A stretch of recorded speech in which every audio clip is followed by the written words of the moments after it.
দাদা বেঁচে থাকতে যদি নাতি বেঁচে আছে, দাদাও বেঁচে আছে, খোলের ভিতরে ছেলে বেঁচে নাই, তাহলে ওই দাদার সম্পত্তিতে নাতি কোনো অংশ পাবে না। এটা হলো শরিয়াত। কথাটা আবার সুন্দর করে ব্যক্ত করছি।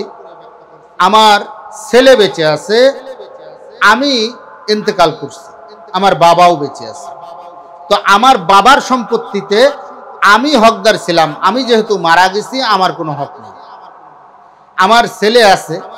কারণ এটার কারণ হলো যে আমার বাবা বেঁচে থাকতে আমি তো তার আমার বাবা বেঁচে থাকতে আমি তো তার সম্পদের মালিক হই।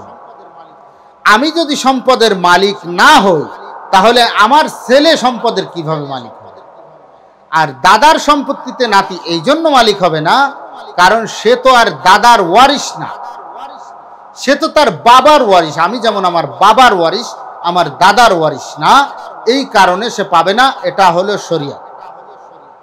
কিন্তু আইয়ুব খান ওই সময় দেখলেন যে এটা আইন করা দরকার, কারণ একটা ছোট বাচ্চা, তাকে এই অর্থ সম্পদ না থাকলে সে কি খাবে, কি করবে, তার রিজিকের কি ব্যবস্থা হবে।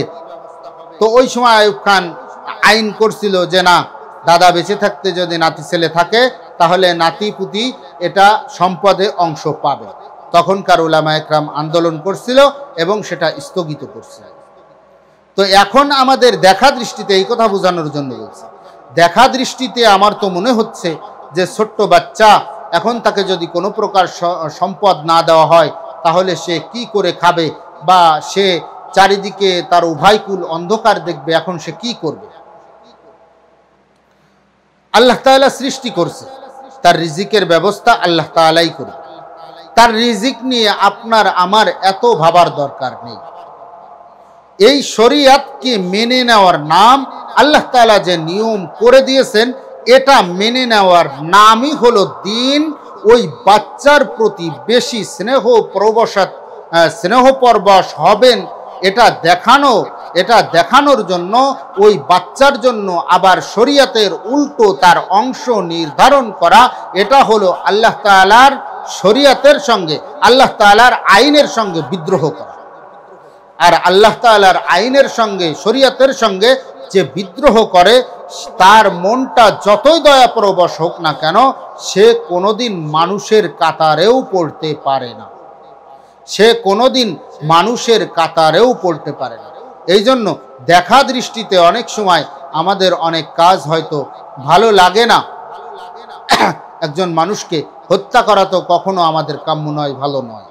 কিন্তু আপনি জিহাদের ময়দানে গিয়ে যদি চিন্তা করেন, ওখানে জিহাদের ময়দানে কতল করাটাই আল্লাহ তাআলার হুকুম।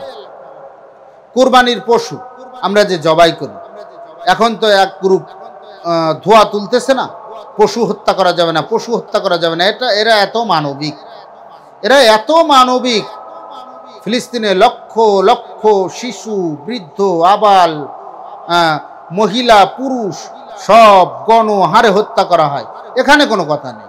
কিন্তু পশু হত্যা করা যাবে না। পশুর প্রতি মানবিক, ফিলিস্তিনের শিশুদের প্রতি মানবিক নয়। পশুর প্রতি মানবিক, ফিলিস্তিনের জনগণের প্রতি মানবিক নয়। এটা হলো একটা প্রোপাগান্ডা ছড়ানো, ইসলামী শরিয়াতকে ধ্বংস করার একটা ষড়যন্ত্রের অংশ, ইসলামী শরিয়াতকে ধ্বংস করার ষড়যন্ত্রের একটা অংশ। এই কুরবানির সময় আসলেই, কুরবানির আগেই ফতোয়া দেয়, পশু হত্যা করা যাবে না, পশু হত্যা করা যাবে না, হত্যা করা ভালো নয়, আমরা মানবিক, এরকমভাবে স্লোগান দেয়। যে এত পশু মুসলমানেরা হত্যা করে, মুসলমানেরা কি নির্দয়! হত্যা করাটা, জবাই করাটাই হলো আল্লাহ তাআলার হুকুম। যেখানে জবাই করা আল্লাহ তাআলার হুকুম, সেখানে আমি জবাই করব।